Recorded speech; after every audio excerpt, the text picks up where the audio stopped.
Halo, kembali lagi di channel ini.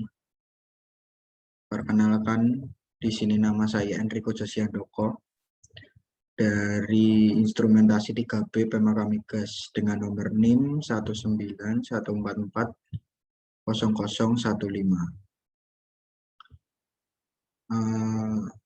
Di sini saya mendapat tugas mengenai distributed control system.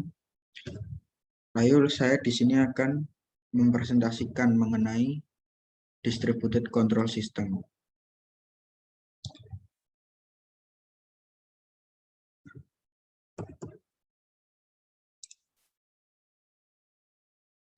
Selanjutnya, sebelum kita masuk ke apa itu dari DCS, kita harus mengenal dulu sejarah dari DCS sendiri. Pada mulanya kita tahu adanya kontrol proses manual. Dari kontrol proses manual tersebut akan berevolusi menjadi kontrol proses otomatis. Nah, pada kontrol proses otomatis itulah yang akan menjadi awal mula dari lahirnya DCS sendiri. Pada aplikasi awal komputer dalam bidang kontrol proses, yang pertama ada yaitu sistem kontrol, supervisi, dan monitoring pada stasiun pembangkit sistem tenaga pada sekitar tahun 1958. Lalu ada evolusi selanjutnya yaitu dari aplikasi komputer pada loop control dikenal dengan nama DDC atau Direct Digital Control, yang pertama kali diinstal pada perusahaan petrokimia Inggris pada tahun 1962. Lalu pada sistem DDC tersebut ada 224 variabel proses yang diukur dan 129 valve yang dikontrol secara langsung oleh komputer. Lalu lanjut lagi pada tahun 1975 untuk pertama kalinya dari perusahaan Honeywell meluncurkan produk kontrol proses komersil yang diistilahkan sebagai DCS atau Distributed Control System. Lalu DCS ini pada dasarnya merupakan pengembangan dari sistem kontrol DDC tadi atau Direct Digital Control. Perbedaan utama dari sistem Distributed Control System atau Direct Digital Control itu terletak dalam arsitekturnya. Dalam hal ini, sistem kontrol yang mempunyai kesatuan kontrol yang terdistribusi dalam keseluruhan proses industri itu adalah DCS. Lalu pengertian dari terdistribusi sendiri dalam DCS itu meliputi terdistribusi secara geografis, lalu juga yang kedua ada resiko kegagalan operasi dan fungsionalnya. Nah,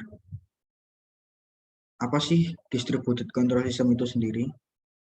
Untuk yang pertama, yaitu merupakan suatu sistem yang mendistribusikan berbagai fungsi yang digunakan untuk mengendalikan variabel proses dan unit operasi menjadi suatu pengendalian yang terpusat pada suatu control room dengan berbagai fungsi pengendalian, monitoring, dan optimasi. Untuk prinsip kerja dari DCS sendiri, yaitu pada pengendalian konvensional itu sama saja. Hanya sistem pengendalian dengan menggunakan DCS diperuntukkan untuk mengendalikan suatu sistem dengan jumlah loop pengendalian yang banyak. Bisa sampai 200 loop. Hal ini juga dikarenakan sistem DCS itu dapat mengontrol secara terdistribusi, walaupun letak geografis dari loop-loop tersebut jauh dari control room sendiri.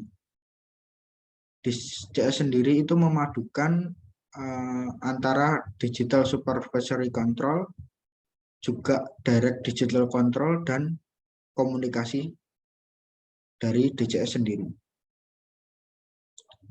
Mengapa sih kita harus menggunakan DCS? Di antaranya yaitu karena fungsi kontrol terdistribusi di antara FCS.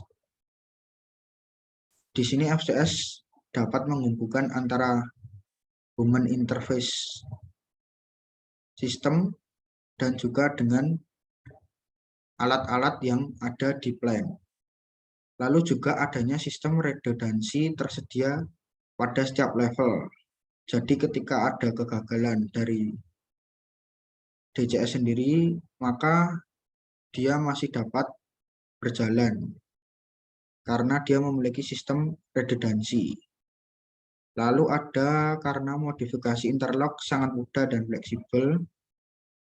Lalu ada informasi variabel proses dapat ditampilkan sesuai dengan keinginan user.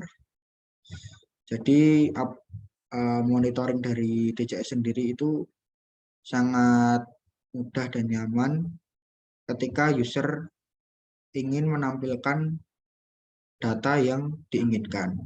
Lalu ada maintenance dan troubleshooting-nya itu mudah.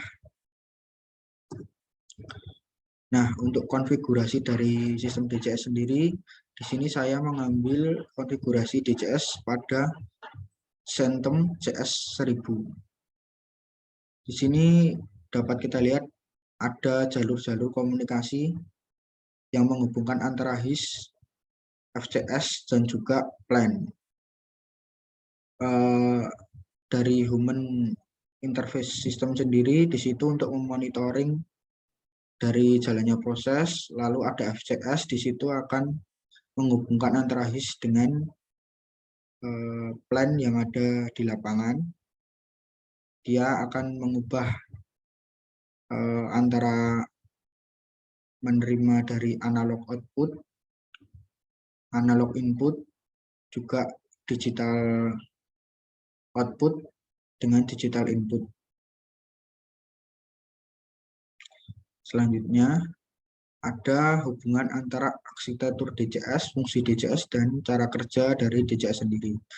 Untuk arsitektur DCS, yang pertama ada engineering workstation, yaitu sebuah sistem berbentuk komputer, semacam server yang memiliki fungsi sebagai administrator dari DCS system itu sendiri. Lalu yang kedua ada operating workstation, yaitu kumpulan HMI yang dapat melakukan kontrol terhadap proses yang sedang berjalan. Lalu ada control unit, yaitu otak dari DCS, di mana seluruh operasi, kalkulasi, dan controlling proses dilakukan oleh control unit. Lalu ada communication system. Pada DCS ini mencakup media transmisi data antar perangkat DCS berserta protokol komunikasinya. Lalu yang terakhir ada valve instrument device. Perangkat instrumentasi yang dikontrol oleh DCS baik berupa transmitter atau bisa juga posisioner hingga interlock system. Lalu fungsi DCS sendiri. Kalau untuk fungsi DCS itu sebagai alat untuk melakukan kontrol suatu loop system di mana satu loop bisa terjadi beberapa proses kontrol. Lalu juga berfungsi sebagai pengganti alat-alat kontrol manual dan auto yang terpisah-pisah menjadi suatu kesatuan sehingga lebih mudah untuk pemeliharaan dan penggunaannya. Lalu yang ketiga ada sarana pengumpul data dan pengolah data agar didapat suatu proses yang benar-benar diinginkan. Lalu ada cara kerja dari sistem DCS. Cara kerja yang pertama yaitu mengumpulkan data yang diterima dari lapangan. Untuk yang kedua yaitu mengolah data tersebut menjadi sebuah sinyal standar. Lalu yang ketiga mengolah data sinyal standar yang didapat dengan sistem pengontrolan yang berlaku sehingga bisa diterapkan untuk mendapat nilai yang cocok untuk koreksi signal. Untuk yang keempat, yaitu bila terjadi error atau simpangan data, maka dilakukan koreksi dari data yang didapat guna mencapai nilai standar yang dituju. Lalu yang kelima, setelah terjadi koreksi dari simpangan data, dilakukan pengukuran atau pengumpulan data ulang dari lapangan.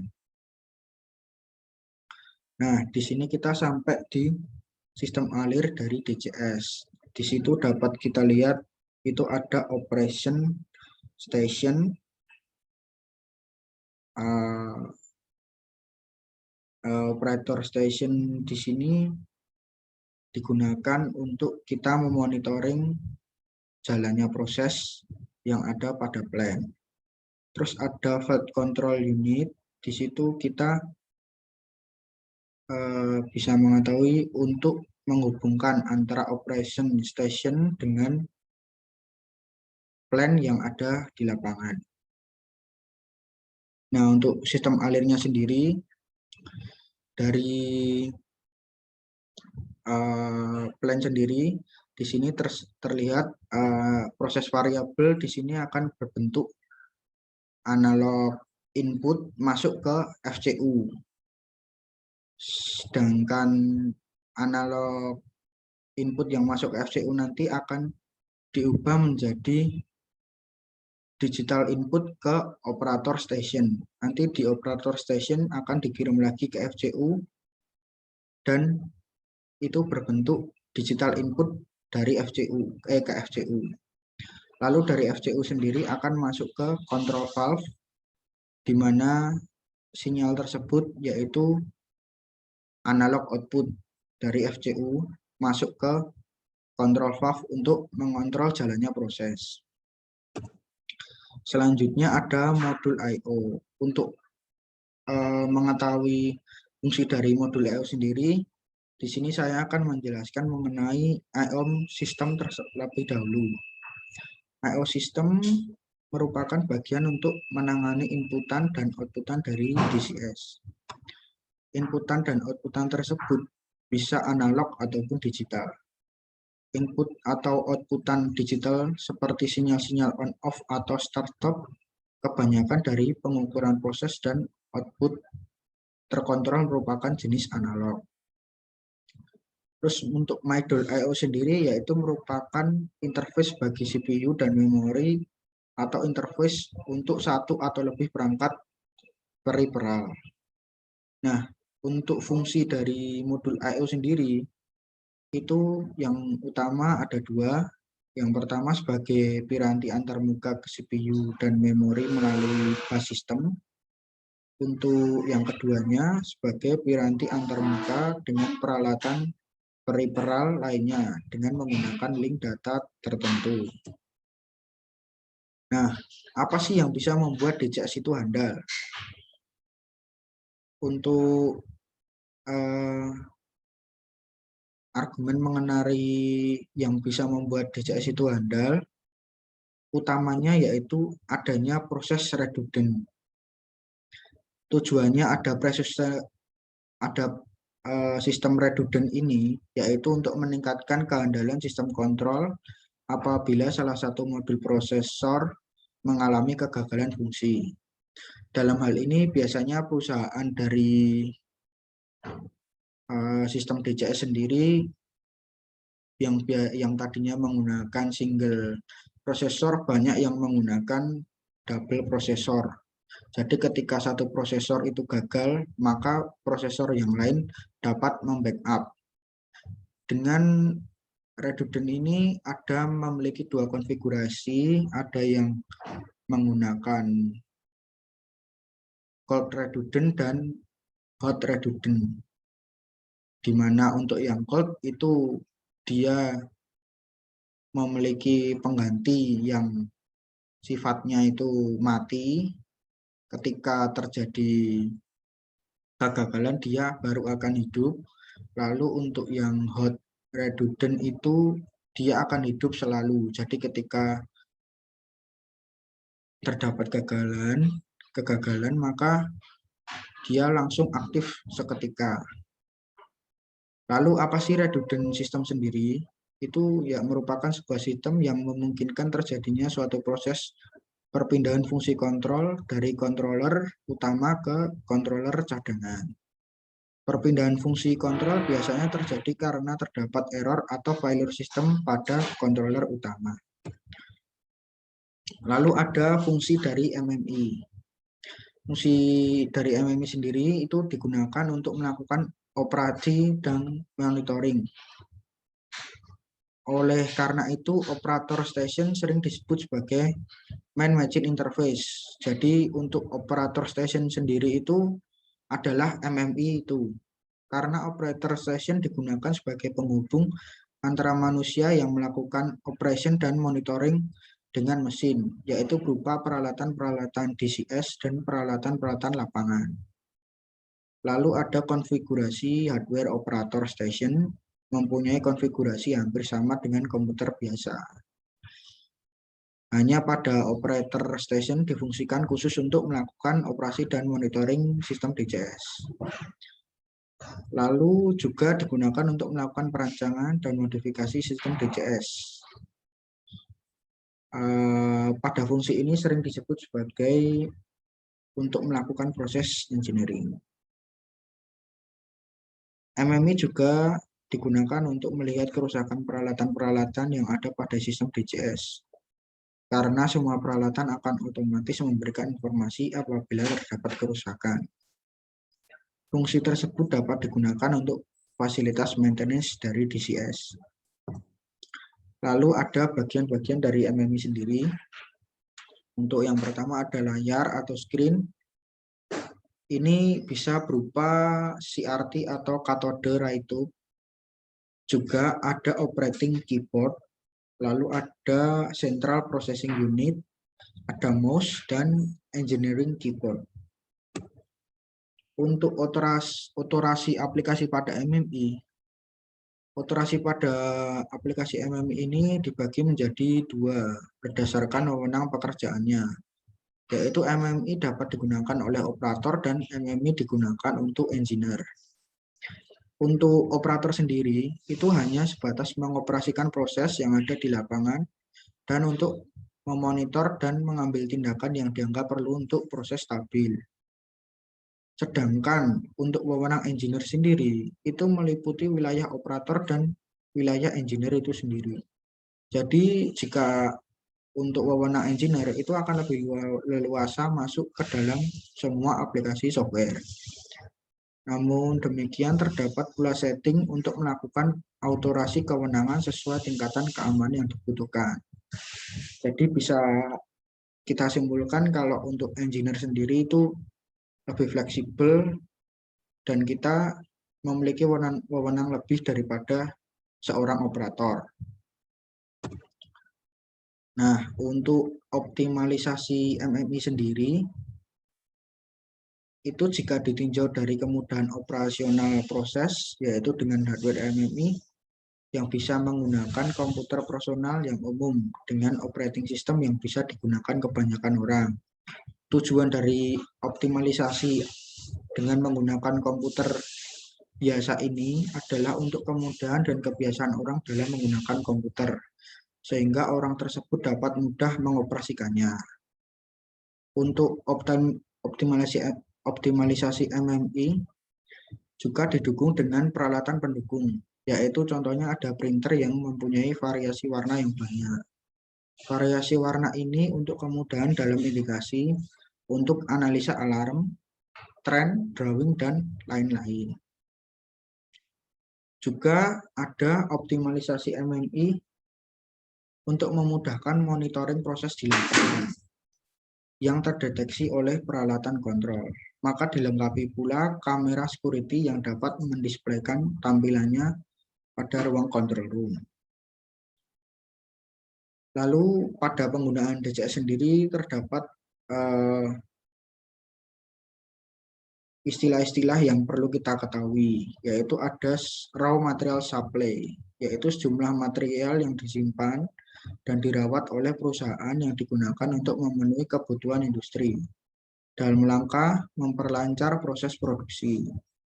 Lalu ada primary process, yaitu proses pengolahan primer yang baik akan menghasilkan air limbah yang jernih, netral, dan tidak mengandung logam berat. Terus ada personal plant dan network safety. Sebagai suatu pemikiran dan upaya untuk menjamin keutuhan dan kesempurnaan baik jasmaniah maupun rohaniah tenaga kerja, lingkungan dan tempat kerja pada khususnya, dan manusia pada umumnya, serta hasil budaya dan karya, safety atau keamanan harus diutamakan. Lalu ada environmental impact, itu sebagai kajian mengenai dampak besar dan penting untuk pengambilan keputusan usaha atau kegiatan yang direncanakan pada sebuah lingkungan hidup. Lalu ada energi distribution, yaitu adalah tahap akhir dalam pengiriman energi. Ini merupakan proses membawa energi dari sistem transmisi menuju ke konsumen energi tersebut. Nah, itu tadi merupakan paparan dari distributed control system dari saya. Jika ada kurang dan kesalahan, saya mohon maaf. Terima kasih.